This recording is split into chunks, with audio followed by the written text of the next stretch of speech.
En la lección anterior concluimos que se debe fortalecer las estrategias de atención en salud mental y apoyo psicosocial, a fin de alcanzar la resiliencia de los niños, niñas y adolescentes. Además, quienes están más gravemente afectados reciben el apoyo especializado. El objetivo de esta lección es explorar dos normas humanitarias que tienen estrecha relación entre sí. La norma 4, enfocada en la vinculación de niños, niñas y adolescentes a grupos armados y pandillas, y la norma 5, relativa al trabajo infantil. El término trabajo infantil suele definirse como todo trabajo que priva a los niños de su niñez, su potencial y su dignidad, y que es perjudicial para su desarrollo físico y psicológico. Este tipo de trabajo es peligroso y perjudicial para el bienestar físico, mental o moral del niño. Interfiere con su escolarización, puesto que le priva de la posibilidad de asistir a clases, les obliga a abandonar la escuela de forma prematura o les exige combinar el estudio con un trabajo pesado y que insume mucho tiempo. En el ciclo de la gestión del riesgo de desastres, los niños, niñas y adolescentes deben ser protegidos contra toda forma de trabajo infantil, principalmente contra aquellas relacionadas con la emergencia o agravadas por ella. De la misma forma, deben ser protegidos contra el reclutamiento y su utilización en hostilidades por parte de grupos armados o pandillas. Millones de niños trabajan para ayudar a sus familias en labores que no son perjudiciales ni constituyen una forma de explotación. Sin embargo, UNICEF calcula que alrededor de 150 millones de niños de 5 a 14 años de los países en desarrollo, alrededor del 16% de todos los niños de este grupo de edad están involucrados en el trabajo infantil. La Organización Internacional del Trabajo, OIT, estima que en todo el mundo alrededor de 215 millones de niños menores de 18 años trabajan, muchos a tiempo completo. Por otro lado, el convenio número 182 de la OIT tiene que ver con las peores formas de trabajo infantil. Entre ellas se encuentran la esclavitud, la trata infantil, la servidumbre por deudas, la condición de siervo, los niños en conflictos armados. El trabajo forzoso es el que se obliga a realizar a alguien en contra de su voluntad. Por ejemplo, se obliga a los niños en conflictos armados a combatir y a servir de cocineros, cargadores y mensajeros. Son objetos de malos tratos y de explotación y se les exige que maten o mutilen a otros seres humanos. En Ecuador, el artículo 81 del Código de la Niñez y Adolescencia los protege contra la explotación laboral.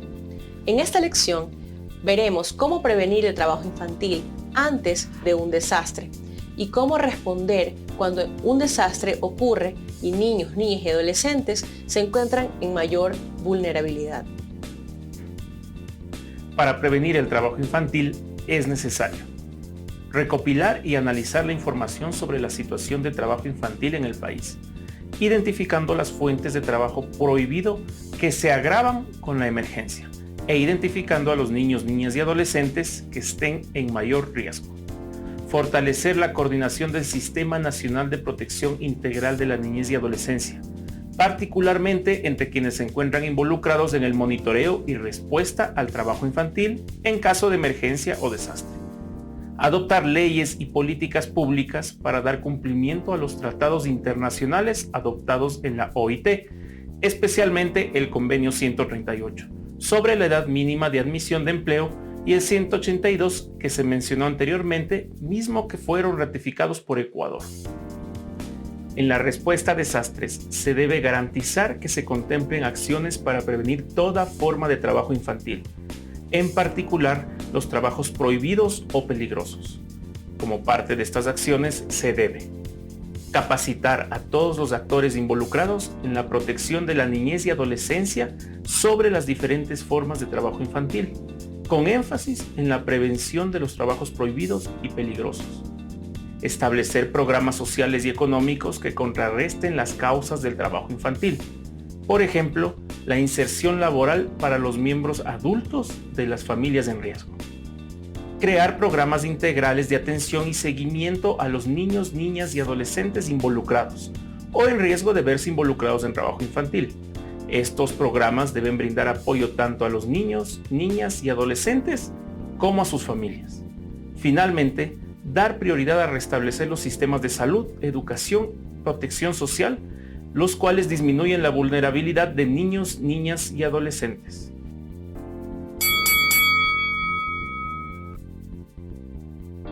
El trabajo infantil es A.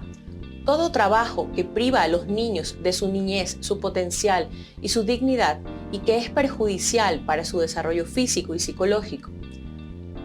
B.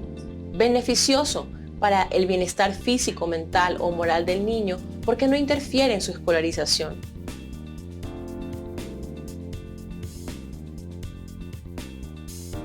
La respuesta correcta es A. El trabajo infantil es todo trabajo que priva a los niños de su niñez, su potencial y su dignidad y que es perjudicial para su desarrollo físico y psicológico. El reclutamiento de niños, niñas y adolescentes para grupos armados se suele ver como algo lejano a la realidad ecuatoriana. Sin embargo, no es así.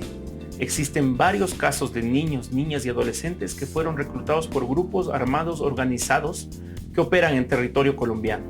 Además, los escenarios de violencia ocurridos en la frontera norte de Ecuador desde enero de 2018 demuestran que el riesgo es mayor. La norma humanitaria número 4 nos dice que los niños, niñas y adolescentes deben ser protegidos contra el reclutamiento y su utilización en actividades hostiles por grupos armados o pandillas. Además, quienes son liberados por estos grupos deben recibir un servicio de reintegración efectivo. Cabe mencionarse que el Código de la Niñez y Adolescencia determina que los niños, niñas y adolescentes tienen derecho a protección especial en casos de desastres naturales y de conflictos armados internos o internacionales. Esta protección se expresará, entre otras medidas, en la provisión prioritaria de medios de evacuación de las zonas afectadas, alojamiento, alimentación, atención médica y medicinas. El Estado garantiza el respeto irrestricto de las normas del derecho internacional humanitario en favor de los niños, niñas y adolescentes y asegurará los recursos, medios y mecanismos para que se reintegren a la vida social con la plenitud de sus derechos y deberes. Se prohíbe reclutar o permitir la participación directa de niños, niñas y adolescentes en hostilidades armadas internas e internacionales. Un desastre o emergencia incrementa la vulnerabilidad de los niños, niñas y adolescentes e incrementa el riesgo de ser reclutados por grupos armados o pandillas. Por ello, se deben tomar medidas preventivas, así como medidas luego de ocurrido el desastre. Como parte de la prevención, principalmente se deben tomar acciones de capacitación y formación. Por ejemplo, se deben emprender campañas de sensibilización a nivel comunitario, con énfasis en la protección de los niños, niñas y adolescentes, en riesgo de ser reclutados por grupos armados o pandillas. Así también se debe capacitar al personal involucrado en la protección de la niñez y adolescencia y al personal especializado en protección de la niñez, tales como el Ministerio de Inclusión Económica y Social, MIES, Consejos de Protección de Derechos, Consejo Nacional de Igualdad Intergeneracional, juntas cantonales de protección de derechos, defensorías comunitarias, jueces fiscales, así como al personal de la Defensoría del Pueblo. Además, se debe capacitar a organizaciones internacionales y organismos no gubernamentales como UNICEF, ACNUR, HIAS, CARE, Plan Internacional, Jesuitas Ecuador, Aldeas Infantiles SOS Ecuador, Asociación Solidaridad y Acción ASA, entre otras. También se debe implementar o fortalecer mecanismos y procesos tanto a nivel gubernamental como comunitario. Se debe trabajar con los líderes y lideresas, comunidades, familias, instituciones educativas y organizaciones de jóvenes para evitar el reclutamiento, a través del fortalecimiento de mecanismos comunitarios de la protección de la niñez y adolescencia, tales como defensorías comunitarias. Deben implementarse procesos para el desarme, desmovilización y reintegración, así como para el reconocimiento, la legalización y reinserción social de las pandillas. Se debe incluir mecanismos de cuidado provisional para la reinserción familiar comunitaria de niños, niñas y adolescentes desvinculados de grupos armados o pandillas. Se debe fortalecer los mecanismos de protección existentes y basados en la comunidad, que pueden incluir, por ejemplo, deportes, juegos, clubes, entre otros.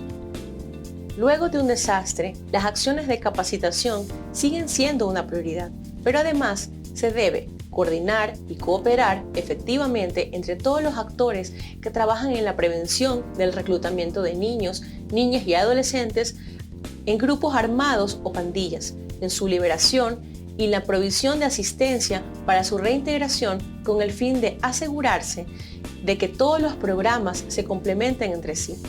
Especialmente se debe apoyar las acciones del gobierno, policía y fuerzas armadas que garanticen el cumplimiento de la legislación nacional sobre la prohibición del reclutamiento de niños, niñas y adolescentes. También se debe identificar y apoyar a los niños, niñas y adolescentes vulnerables al reclutamiento, con el fin de facilitarles alternativas realistas a la participación en fuerzas armadas, grupos armados o pandillas. Cuando los casos de niños, niñas y adolescentes reclutados han sido identificados y verificados, se debe establecer mecanismos de negociación. Las negociaciones para su liberación deben ser conducidas de manera inmediata, de forma que los niños, niñas y adolescentes puedan ser trasladados lo antes posible a un lugar civil seguro. Se debe garantizar la búsqueda de las familias, la reunificación y, de ser necesaria, la reubicación geográfica. Finalmente, a los niños, niñas y adolescentes liberados se les debe proporcionar un proceso inmediato de reintegración a la comunidad. En esta lección aprendimos que los niños, niñas y adolescentes deben ser protegidos contra toda forma de trabajo infantil, principalmente contra aquellas relacionadas con la emergencia o agravadas por ella.